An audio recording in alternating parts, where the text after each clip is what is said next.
Assalamu alaikum. Ultrascan diagnostics here. This is the CVCT of the patient that you had requested. The area of interest is the lower right first molar.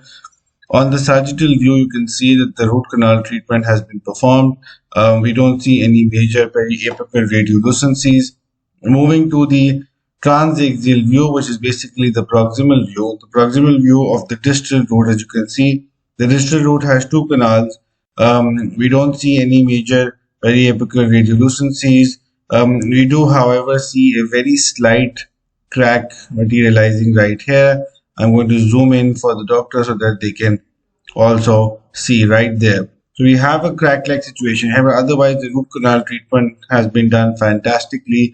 We don't see any problems, any voids, or any short obturation.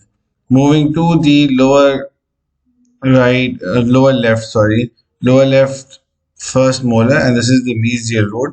On the mesial root, you can see two canals have been obturated, and both the canals have been obturated really well. We have a periapical radiolucency, but we also feel like this is a resolving periapical radiolucency. This does not seem like an active radiolucency. We've got slight obturation material extending from the apex right here. We see a little bit of a deviation in the canal. At this point, we will assume this to be a void in the mesio-buccal canal. But other than that, we don't see any major problems.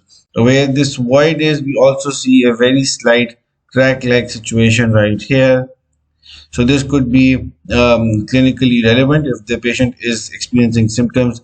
This could be slightly problematic, but otherwise the root canal treatment is done fantastically. On the axial view, which is the top to bottom view, again we can see very clear four canals have been obturated. Moving down, again no periapical radiolucencies can be seen, but here again we see a slight crack which is associated with this radiolucency right here. So this is the again the mesio-buccal canal, exactly where we saw the first problem, but this one is slightly higher.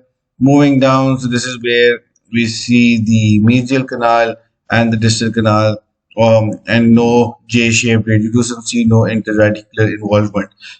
So we would like to know any symptoms that the patient is feeling so we can guide the doctor better. But so far, the cracks could be radiographic artifact if they're not clinically indicative of any biting pressure on the tooth. Thank you very much.